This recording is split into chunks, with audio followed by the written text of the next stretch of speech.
This is our second installment of Meet the Artist, kind of an exploration of getting to know some physical artists in the space. And when I say the space, I'm talking about Cardano, Web3, the entire NFT ecosystem. A number of IRL physical artists have been exploring the space, and over the last 2.5 years in my journey, I've been meeting people. Finally, put this one together today. Let's just start talking to artists and learn about them. So without further ado, I will introduce you to OffGrid, and we're going to show them on screen. Get that, make that look better. Welcome, OffGrid. Thank you. I appreciate being here. Yeah, I think we will keep this pretty informal. I don't know. That's the beautiful part about just starting off, and I appreciate you, like your version 2, and we'll see where this whole experiment on my end goes. But I want to learn about your experiment. I want to know what your journey has been like. You want to take a few minutes and kind of give us your elevator pitch? Tell us who you are and why you are. Yeah, definitely. Cool. So everybody knows me as OffGrid. My real name is Tom. I go by both. It doesn't matter which.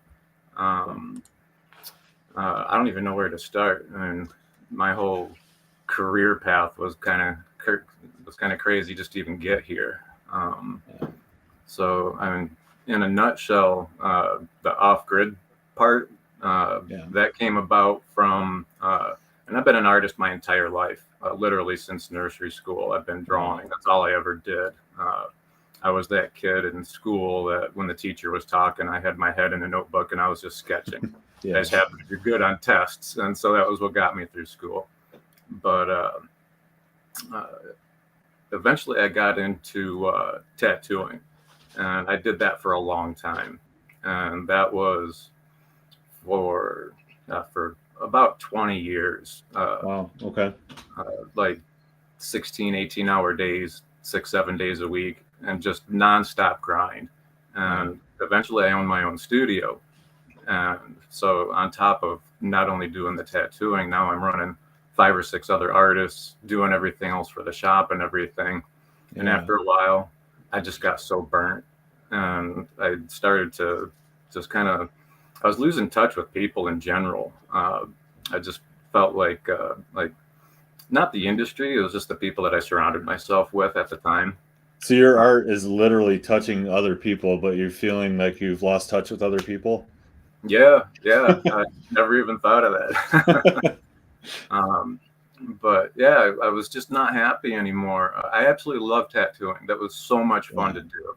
But when it got to the point where I was looking at art like, okay, this arm piece, that's going to take care of my electric bill, my phone bill, and this. And so it got to where I wasn't doing it for the right reasons anymore. Okay. And once I got to that type of a feeling about everything, that's when I was like, maybe I need to change paths. And then an accident actually decided that for me. Okay. I was a welder most of my life as well. That's kind of the start of my career, was welding. Okay. Got into fabricating race cars and drag racing and things like that.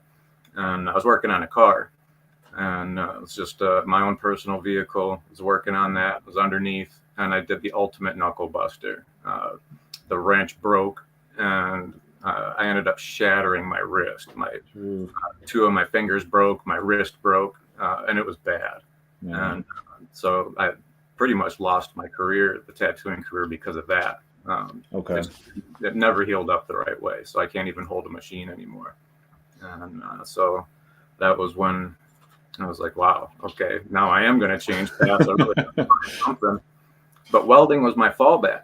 And when I started doing that again, within the first 6 months, I re-broke my hand twice. And not even from doing anything. It was literally just mundane stuff. And all of a sudden, snap. Okay, I can't do this. Fragile. Yeah, definitely. And it still is. So that was when I was like, maybe I'll get into photography again. It's something that I always did. Never stopped doing it. Okay. Sometimes it's a career, sometimes it's a hobby, just depending on what I had going on at the time. So try to shorten this story. When I sold the studio, or my half of it, at the same time I was going through a custody battle with my son, and that took over my life. A lot of people didn't understand what I was going through with that. And that's when I was like, all right, I'm removing people from my life. I'm concentrating on my son, and I'm going to figure out what to do from there. And that was what we did. It was just him and I for a lot of years. And Yeah. so last year, he graduated from high school. Oh, I got my dog joining me right now. Oh, cool. Last year, he graduated high school, and that was when we decided, all right, you stay home. I'm leaving. I'm going to go live off grid permanently. Because I've been building on the property for the last few years, knowing that was pretty much going to be the plan. Is kiddo, you go your way, I'm going mine. Best of luck for both of us. That's fantastic. Fully fledged. He's out. That's cool. Yeah, pretty much. So he's downstate. He's with my mom, and so everything's going good with him. So as long as he's getting taken care of, I'm good. So I gotta say, you're like living the truest life, like, and watching what you're doing. Like, there's a lot that appeals to me and where you're at in your journey with your kids being fledged. And you said downstate. Like, I live in Ohio. I'm in Northwest Ohio. You're in the UP of Michigan. So for anyone that doesn't know the geography, just take a quick look at the map. Look in the United States for Michigan, and in the Upper Peninsula, anyone below the bridge they call trolls. So we are one of them. And you're up there in the beautiful country that was traded for Toledo. The entire UP was traded to settle a skirmish for what was called the Toledo War. So a little bit of history there. And here we are in the same thing. Now, what's fascinating to me, you're living in the UP, right? You're about a mile from nowhere. I go up there quite often. I love it. Topomanen and Sault-Saint, all of that. Some amazing. Tell me about what it's like being off grid, but we're online, right? Like, how does it feel to be able to connect with other people and stay out?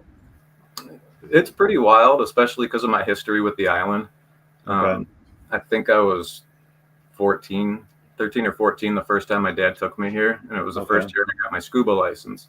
And my dad and I were both shipwreck divers. That was kind of how we found the place. And so that was my dad's job for a long time. He was a pipe fitter at the Ford plant. We're from Detroit, so you're always an automotive family if you're from Detroit. Yeah. But in his spare time, he was a dive master, a dive instructor, and he took me everywhere. And when I was 14, that was the legal age to learn to dive. He's like, "Yeah, you want to get your license?" Hell yeah, I do. Yeah. So he took me exploring. I mean, it was a kid's dream getting to go exploring with my dad. And he took me up to Drummond. The first time, I remember when we left, we were waiting for the ferry. He looked down at me, and he always called me kid. Looked down at me, and he goes, "So what'd you think, kid?" And I said, "I'm going to move up here. When I retire, I'm going to move up here." And he just smiled. And he eventually did move here. So I've got a really big history with the island. There's still no cell phone coverage up here. I mean, I think there's like maybe 10% of the island you can get cell phone. Like, people don't even ask you for your phone number. The first thing they say is, "Does your phone work?" And if the answer is yes, then you exchange numbers. If not, then you figure out something else. Yeah, different way to do it.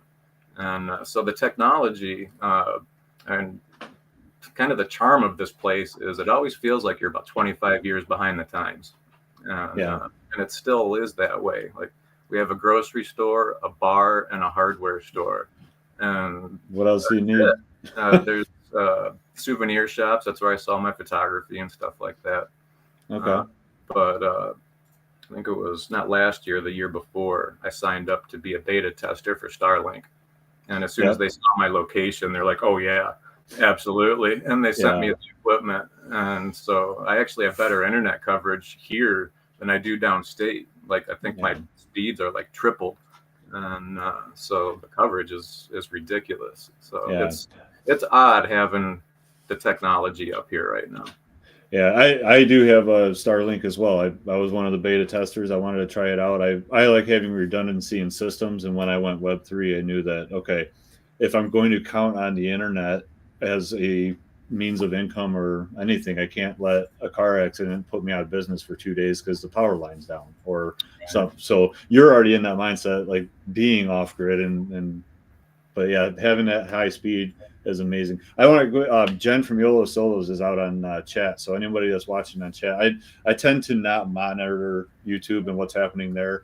Our goal today, because we're at 11 o'clock in the afternoon in Eastern time, is to give the Europeans something to do midday. It seems to me most of the content is around 3 p.m. our time or later. And I just may not be in the right circles. So, but yeah, if anyone has any questions or comments, fill in the blanks out there on the stream, and we'll go there. So, cool. Well, hey, I wanted to ask you. I have a few questions and a few notes and things. I want to show off some of your work as well. You know, being a physical artist, you're also doing digital, which it's physical when you print it, but as a talent of artists and what you're doing, I want to bring up the screen real quick. And this is your website, which really highlights your physical art and your NFTs.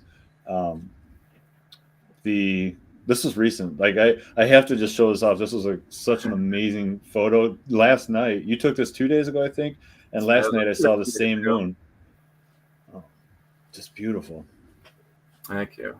Yeah, it's one of my favorites now. I never thought I'd ever have a favorite sunset shot, because sunsets, there's a billion of them, like with the photos. But yeah, that one is it's different. Yeah.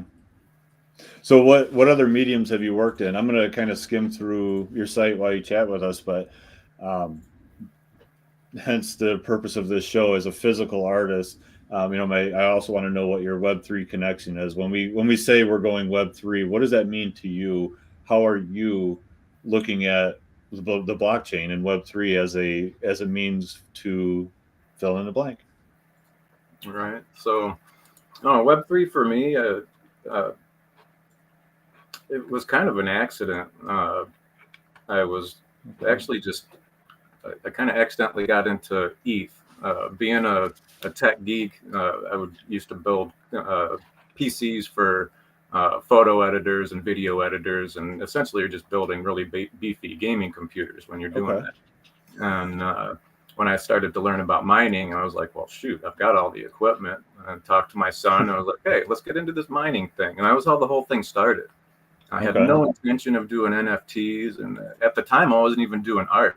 When I sold my studio, I didn't do any art for 10 years. Wow. Full decade. I couldn't do it. And so when I got back, or when I started doing the ETH mining, I was looking at photography NFTs, and I was like, that might be a cool way to maybe revive my photography career, because I stopped doing that just because people weren't really buying physical photos anymore at the time. Yeah. And it was getting really tough. And so that was when I started investigating NFTs. But with the gas fees and all of that kind of good stuff, everybody knows about how it is to mint on ETH. It's just not easy and super expensive. So that was when I was like, well, I'm going to go look for some other options. And I looked for a long time, and I just kept on coming back to Cardano. Yeah. And so I think I got into Cardano when it was like 7 cents. And wow. Okay. Before NFTs were even a thing, it was just a bare bones blockchain at the time. Yeah. Thinking, well, they're talking about NFTs coming on, so if I get in now, maybe I can start building something on the platform. Okay.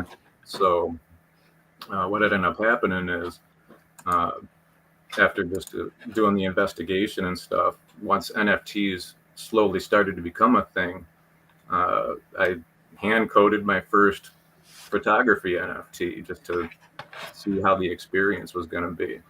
And ended up selling a couple, and I was like, wow, this is really cool. I think this might actually be something to pursue. What minting platform did you use at the time? Because I know there weren't a lot early, but I was just curious. And this is not to promote or shill whoever, but this is to share that experience. Like, right. Who did we use? Honestly, I can't remember the very first one. Okay. I know after I did that first hand done one, the second service was Marmata. Okay. Yeah. That's local, right? For us. Yeah, absolutely. That was one of the things for me when I saw that they were Detroit. I was like, hell yeah. Yeah. Definitely support that. And it ended up being a really good way to mint. But I'm extremely OCD, and you can definitely see that in my art, that I like things a certain way. And most of my pieces are straight lines and things like that. And I'm the same way with my metadata. I'm super OCD with the way my metadata looks, and I just couldn't get it the way that I wanted it. Sure. And so I bounced around to a bunch of different platforms. I tried Token for a while. I was on Token for the longest. Time. That was the hot spot for physical artists for that scene for a little while. Yeah. Yep. And that was a great minting platform. My only thing with them was the fact that they pretty much watermarked their website right into your NFT and the metadata. I didn't like that. That it put a link to their own website no matter what you minted, and I really wasn't a fan of that. Okay. That's fair. That's good feedback for anyone listening or thinking about how to build to it. So, right. That's cool. So basically, I started doing the photography, and it ended up kind of becoming a thing. And with the Web3 aspect of it, of the networking of Web3, I think that's the number one thing, even over your own art, is you have to network in order to get yourself out there. And I didn't really understand the importance of that at the time. Being a physical artist my whole life, usually you just drop your stuff off at a gallery or a souvenir shop, and they handle it. You stop in every couple of months. Hey, what sold? And there's no interaction. You don't know who bought your stuff, and you don't know anything. And so with the Web3 platform and NFTs, it was kind of like, wow, this is really cool, being able to connect with the people that are collecting the art. And at the same time, being an artist, and like when people would buy something and they post it and they would say something like really heartfelt about it, like that was that's like, wow, that's the whole reason that I'm here. And so for me, the art has always been the connection with the person, and I think that's why I like tattooing. Was when you literally grabbed a hold of these people for 12 hours talking with them. I mean, I was a bartender pretty much for a lot of these people, listening to their life stories and stuff. And so you bond with that person, with that particular piece of art. And I'll see somebody that I tattooed 15 years ago, and I can tell just by the look on their face, like, okay, I must have tattooed this guy, but I don't remember him. And then they'll lift up their sleeve, and as soon as I see the tattoo, I'm like, oh my God, yeah. I remember them, their name, their families, every story they ever told me and stuff. And Web3 kind of gave me that same feeling. And so it was really cool being able to feel that again, of just that connection. Being a social anxiety ridden guy, I know that's kind of an oxymoron. OffGrid, yeah. Right. But I do like human connection, just a little selective. Away. Yeah, exactly. I've got a handful of friends that are the most amazing people in the world, because those are the people that understand me and can. You have to understand me in order to be able to handle me, I think, because I don't really have a great grasp of people and why they do the things that they do. So where do you hang out? I know we talk on Twitter, and that's an easier, good place to find you. But where do you have a Discord? Do you have any other spot? I think I'm freezing up a little bit, so if we lose it. But yeah, do you? It's had a quick thought. Like, I'm about to switch back over to Starlink so that this doesn't happen, because my landline is glitching right now, and you're flawless up there. Go back to the question at hand, though. When you have a community and you talk about that outreach, your hub is really Twitter, right? Or are there other places that we can find you? For the most part, it's Twitter. I do have an Instagram, but my Instagram, it's almost like a different life. It's almost, I think it's all Drummond Islanders follow me for my local photography on Instagram. And so that one's more, I just post a photo and I leave. Instagram, in my experience anyway, just has no interaction. I'm not here for likes. On Twitter, I'm not here for likes. I don't want to sit there and count my likes, like, oh my God, I only got this many. I want interaction with people, and so when I do post something, if somebody actually interacts with it by saying something, I'm like, oh hell yeah, like that's why I'm here. Yeah. Oh yeah, nerdy by nature. I need to get involved in that one. But yeah, you're a Jeeper. I think we talked. I used to have my Forerunner and get a little bit of overlanding and yeah, that moon. Yeah, there's a little good insight into what your that's your office, right? That's pretty much Uh, where you're at. yeah, that's my little living room area where my editing, my computer, that's my little IT spot. But Yeah, that's also where the bears hang out and stuff. So I'll just be sitting there editing photos, and all of a sudden a bear head will pop up in my window. I'm like, oh yeah, shit, get out the camera. and the spray. Yeah, absolutely. I have cans of that spray. There's one at the front door, one in my camera bag, one in my Jeep, and I've got them stashed all over the place. Oh, that's awesome. Well, I got to tell you, I appreciate how authentic you are, especially in the YouTube. That's why I reached out and said, "Hey, we need to talk. I want to get to know you because a lot of this." Let me turn the messages off. But yeah, like you even gave the history with this boat. You know, I know the story of Edmund Fitzgerald and because their families on that boat from Toledo area, as Toledo's a pretty big port harbor Right. um, for the Great Lakes.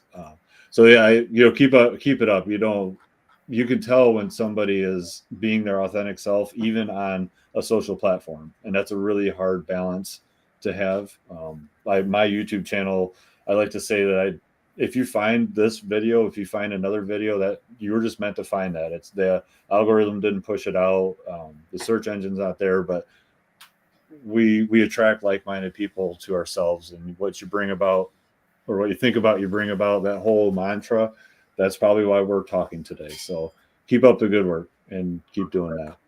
I appreciate that. When you sent me the invite to come on here, I was like, whoa, like why me out of all these people that are just pumping out all this great art and everything? Like, why me? Yeah. So, Well, yeah, there's definitely appreciate it. tell me about your art when we talk about the physical side of it. I was sharing this with my wife, and she said she almost vomited a little bit when I said, "Hey, he's doing a really unique thing where he's taking the physical piece, he makes the NFT, and then he destroys the canvas." And she's like, why are you destroying? Like that's the real world. That's the thing that we need. We don't need the NFT side of it. I don't know that I know of anyone else that is doing it with your approach to say, hey, here's your physical. Like for me, I have a physical piece of work. It's tied to with the digital twin for the NFT. You're making the NFT specific. What got you into that thought process? For that, I was just trying to figure out some kind of a unique angle of literally making the NFT itself unique. Of Okay. like, I didn't want to like sell the NFT of the painting and then randomly have somebody off in the real world either buy that painting, or I mean, like if something happened to me and that painting was stored in my garage and it got distributed out, like I didn't really want anybody to have that without the knowledge of the NFT holder. Okay. So I decided, I think it might be kind of cool. They're always talking about burning coins and burning NFTs and stuff like that. Maybe I'll burn my physical canvas. And Tell me you actually burnt them. Well, actually, what I ended up doing, and a lot of people don't know this, I didn't want to physically burn them in the fire just because of how many chemicals were in it. I didn't want to release that out. And so I think you're frozen pretty good right now. Yeah. At least it's at a good spot. Right. So I didn't want to release all those chemicals into the world. And so what I ended up doing, and this was accidental, and I think I've told this to a few people, but not too many. I actually have 5 physical paintings that out of my very first collection 1, those are the ones where I destroyed everything. I just started tearing them into pieces, and I was going to throw them in the trash. And this is very difficult to do that. The first time I took the knife to one of those canvases and just tore it, like my heart was tearing as well. but I started just tearing them into pieces. And when I looked down at the table and saw the abstract picture that I just made with all the torn up pieces, I was like, that might be kind of cool. And so I grabbed a blank canvas. I did a little bit of painting on it, but I filled the rest of it with the torn up pieces. And so I actually have 5 physical pieces that are made completely from collection 1. So I kind of called it my full circle collection because it was my very first ever physical NFT collection. And now I've got 5 of them put into a brand new collection that I just never released. I have a lot of stuff that I never released just because I'm terrible at sharing. I think if you can, I hope you can still hear me. I'm switching to just trying to get this. Yeah, I still can hear you. Okay. So yeah, that's probably a collection I should probably show some people. Well, that's the nice thing is you'll have art. Like I have art, you have art. You just make it for yourself, and then you go, what am I going to do with this? How do we do something with it? Yeah, definitely. I'm going to take a quick time out because this is the nice thing about being on the second version of this stream is I don't know why Melanap is doing this to my camera on the screen with you. So give me just a moment to a little technical timeout. You could ramble on if you want. Let's see. Since no one can see that I'm actually looking at my screen or reading from the list. I know that you and I have talked briefly about royalties and the importance of royalties. You hinted at it earlier about what happens if. I definitely want to get into that, but I don't want to lose the stream of thought with regard to destroying the canvas and taking the art out of the real world and strictly keeping it into the physical or into the digital. Sorry. All right. I want to actually let that process. I loved what you had to say about that, and those perspectives, those changes of thoughts and ideas, and sharing that is really important for all of us to consider. Our own art is what we do with it, and what you're doing with your art is fascinating, and you gotta do with what you know and what you want to do. So, but tell me a little bit about the royalties because that's a big element of Web3 space and why we look at NFTs with that attached royalty. And some people tend to gloss over it. Say, yeah, it's cool. How do you told me one thing you do, but let's tell everyone because I think that's awesome. Yeah, definitely. And to me, royalties was like #1 on the list. That's why I'm surprised that I don't hear too many people talking about it. And then people are usually surprised when I tell them why. And like, for me, it's like, what, really? Like that was the first thought in my head. So the first time I read about royalties, like literally the first thought was, wow, I wonder if I could hand over the keys to my son.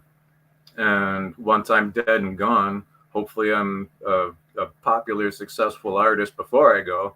And after I do, that my art is still being exchanged on the marketplaces and being on the blockchain, hopefully forever.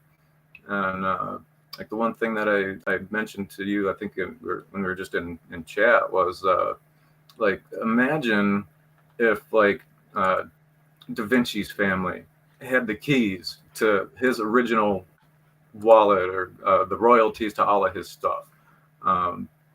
In probably 100 years, some of the very first NFT artists that we know, they're going to have that kind of a status because they were the first NFT artists.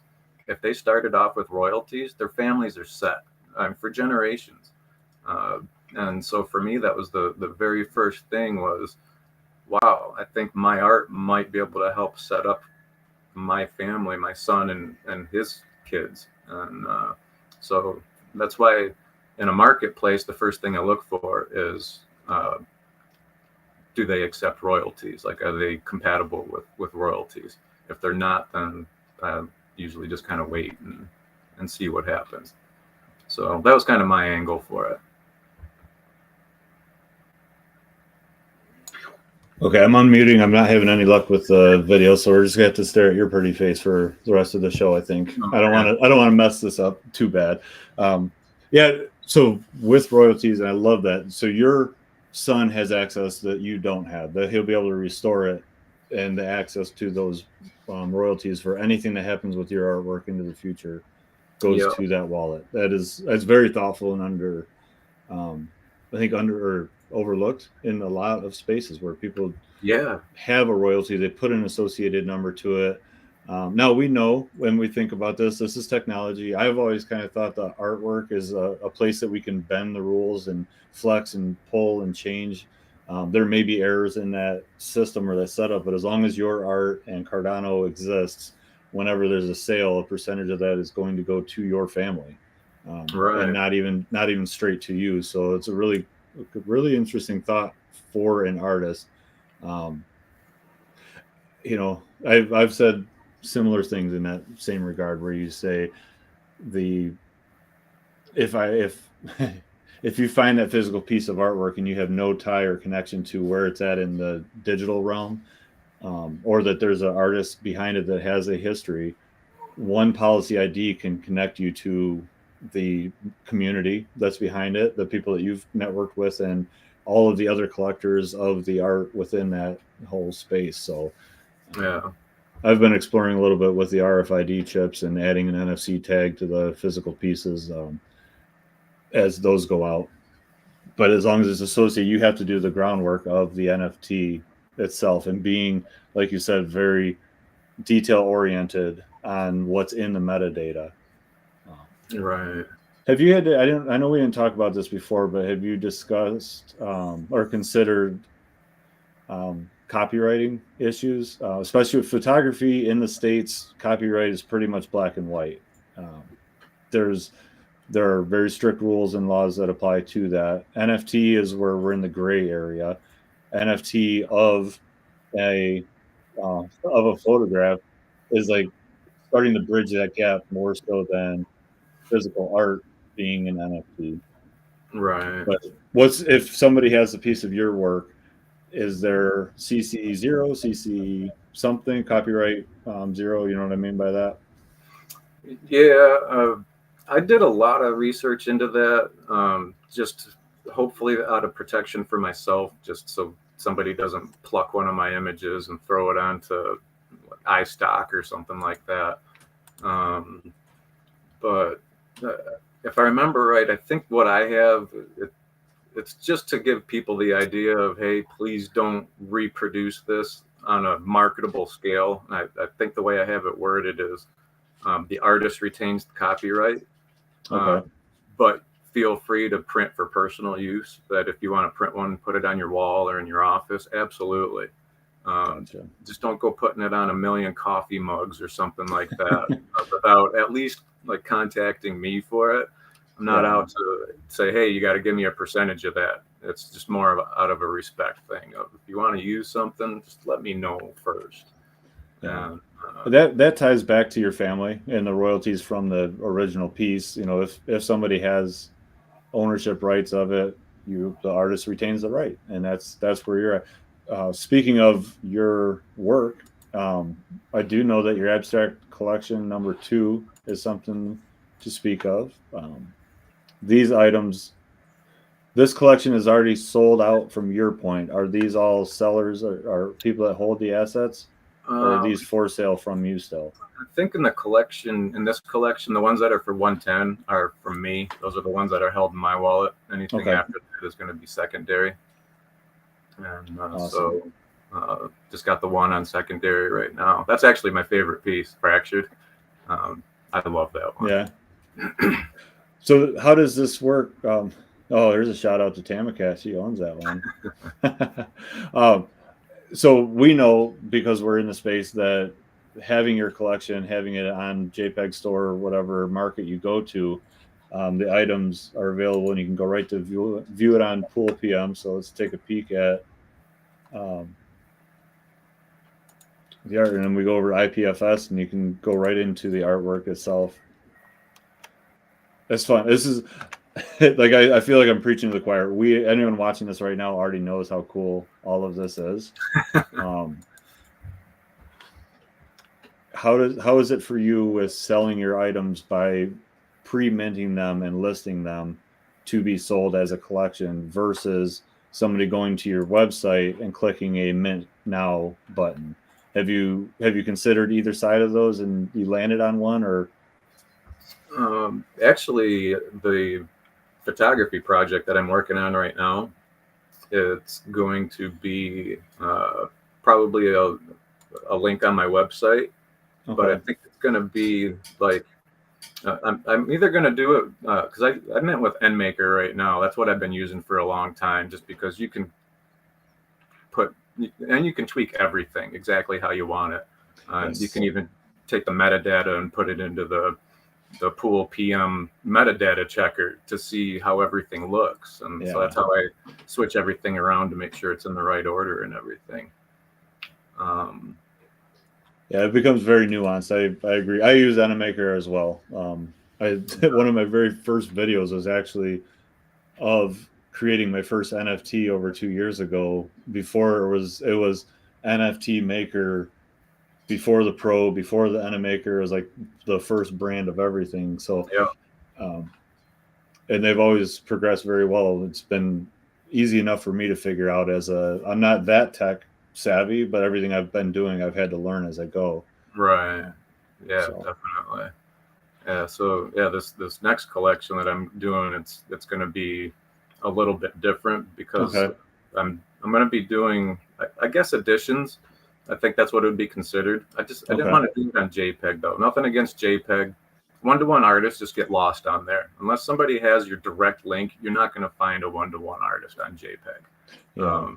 At least in my experience. So I'm going to do editions, but I'm doing a little bit differently.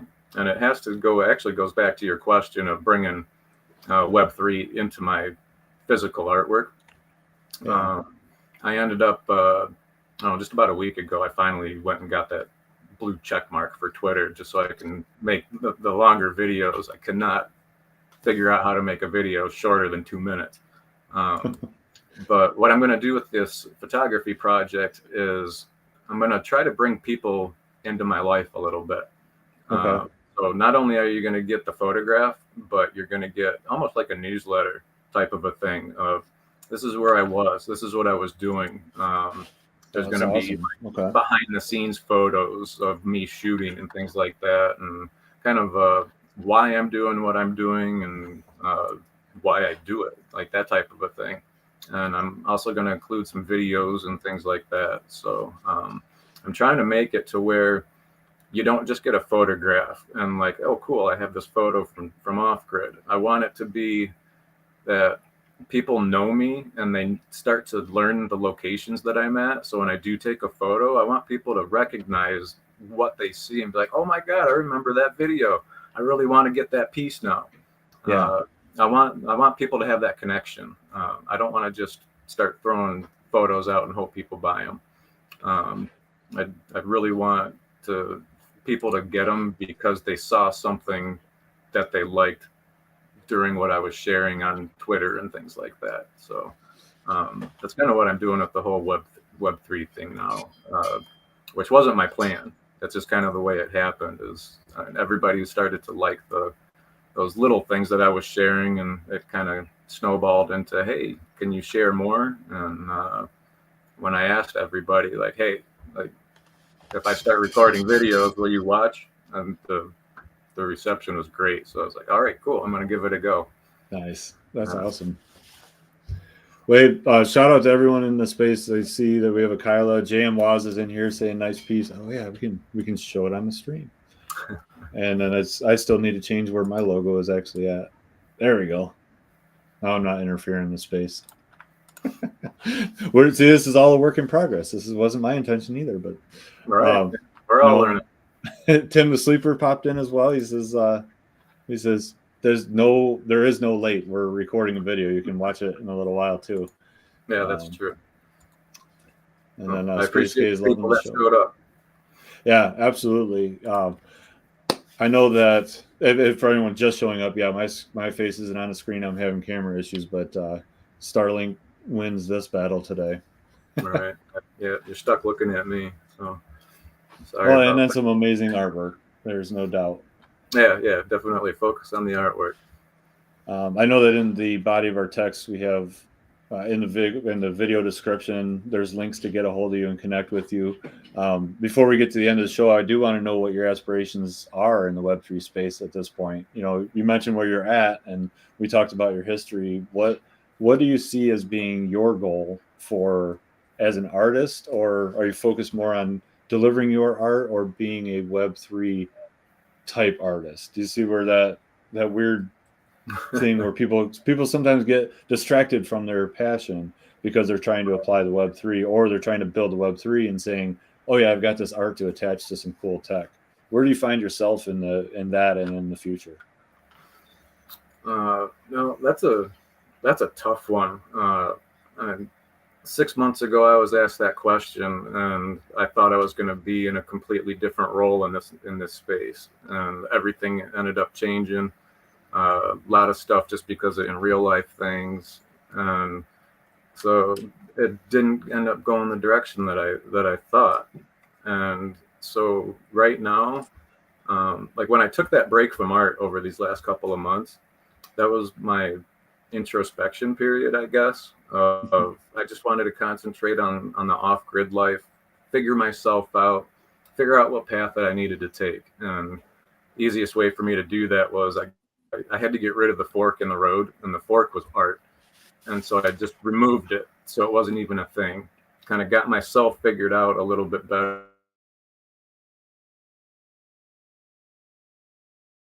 So I'm just taking it organically of like the way what I'm doing with my entire life, literally right now, is I don't really have any plans more than just a couple of weeks out. Really, to be honest, I'm just living in the moment and seeing where things take me. I'm trying not to draw out a path. Uh, I just want to see what happens, because a lot of this is my path is going to be the interaction with everybody. It's going to be like how well am I delivering content, and that's going to determine how people are going to react and everything. The better it is, probably the more I'm going to be here in the Web3 and doing what I'm doing. I mean, hopefully I'm here for the rest of my life. And I really do love doing the art and sharing it with everybody, and it's been great.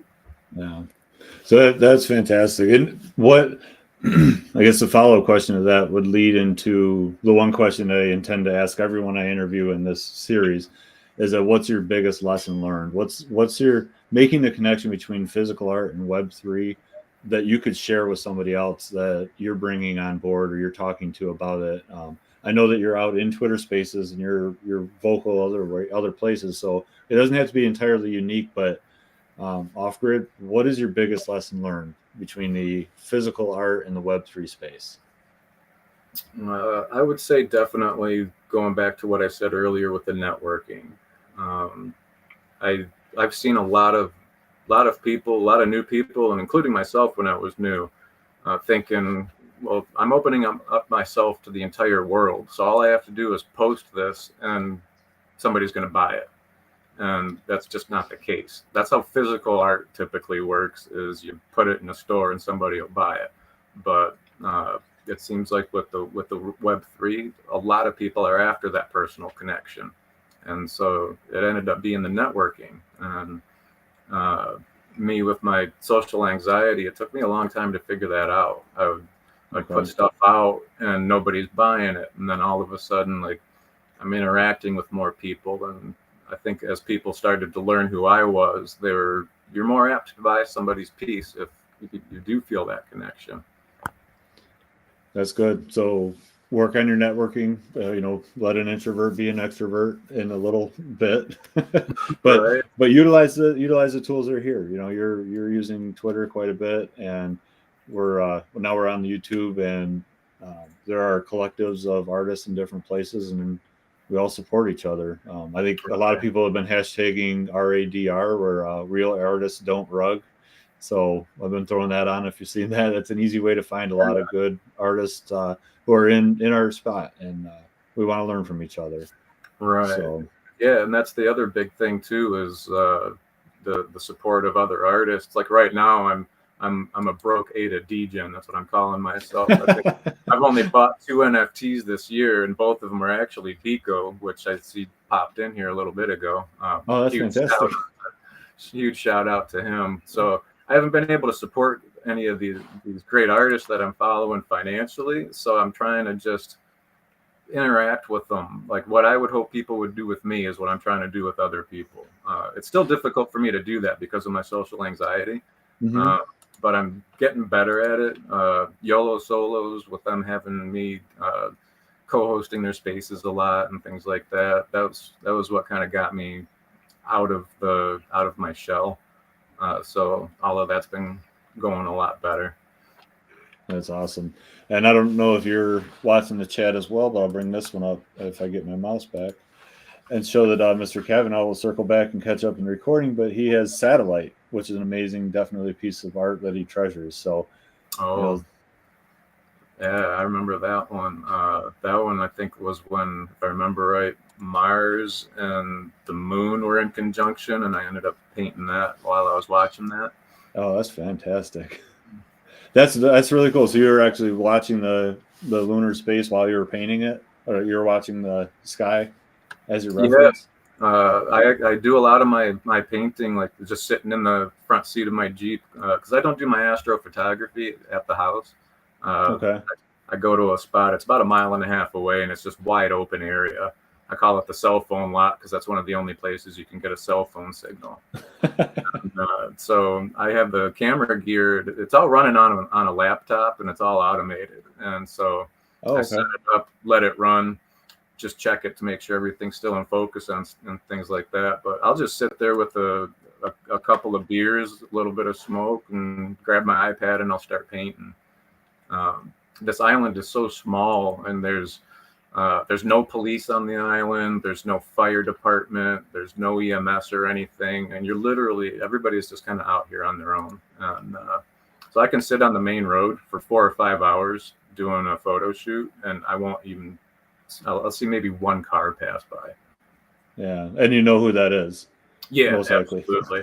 They all know me. Like, oh, there's Tom doing his thing again. I'm always weaseling my way into weird places, and but everybody takes care of everybody up here. It's great. And I was sitting the other day next to the woods, but near the road, and my neighbors drove by, and they stopped, roll the window down, and like, "Hey, Tom, just want to let you know there's a bear back there about 25 yards. Oh, okay. I appreciate that. So aimed my chair. Was that a warning, or was that an opportunity to take photos? I went to go try to take photos. Okay. See, you're built different. Most people would look at that. They would be like, "Oh, I'm on my way. I'm leaving. Let's get out of here," because you're by yourself, without police, without fire, without extra. You're living your own life, and you're doing it with all responsibility. This is amazing. I tell you what, OffGrid, I am just overwhelmingly surprised at how crisp your artwork is, how amazing your photography is. I really appreciate you taking the time to introduce yourself a little bit more and let us know who the person is behind the artwork. We want to move this forward. I'm going to, I think I'll have one of your new pieces of art in my collection here very soon. I like the way this one looks. So it might be a 4-way race for the people that are watching right now, but this may not be available very much longer. And I look forward to letting this collection grow and continue. I appreciate that. I'm thinking some of the later pieces that I've shown over the last few weeks, I might add to this collection. And I only got back into painting literally like within the last month or so. It just finally started to, like, it really ebbs and flows into my life. And when it comes back, it usually comes back pretty hard, and it's feeling really good right now. So I'm looking forward to start minting again. I don't think I've minted anything since December, so I'm looking forward to it. Oh, wow. Okay. Let's see. Well, We had ourselves a nice little awkward 2-second pause, which usually is an indication that I don't think we've run out of things to talk about. I feel like I could have a conversation with you for hours and hours. And next time I cross the bridge, I may reach out to you and see what you're up to. I've got family up there, and I will definitely say hello and see if we can shake hands. And if you're down in the D, I'll swing up. I'm not too far from there. Yeah, absolutely. Actually, it's Clay Lips is putting on a thing in Detroit for a Tigers game. Ooh, there, pal. Are you telling me you've signed up for that? Because I did. I will be there. I didn't. I don't know if there's still spots yet. I told them I'm going to be downstate for some graduations, but I think one of my graduations is on that day. Or for graduation parties. So I'm still trying to figure out the dates. I'm waiting for people to get back to me. If I can go and there's spots available, I'm definitely going to be there. I have a feeling after some DMs, there's room to grow. It's about generating interest right now. And if nothing else, hang out in the parking lot for the hour of tailgating before we go inside. And see you there. Yeah, absolutely. OffGrid, I appreciate your time. I don't want to overextend my stay, and I know that you have a lot of beautiful things happening in your background, so why don't you swing around and pay back attention to the real world. Well, I appreciate you having me. It meant a lot, and it was nice to kind of just finally be able to just spill out a few things about me that most people didn't know. So I appreciate it. Absolutely. All right, I wasn't able to get the transaction through as we were talking. We don't need to sit and wait and watch, but that's going to go to someone's collection here very shortly. All right, brother. I will talk to you later on, and be safe up there and have fun. Yeah, absolutely. And thank you, everybody, for that showed up. I definitely appreciate that. It's all the people that I'm always seeing in my timeline, and you guys are the reason I'm here. So much appreciation.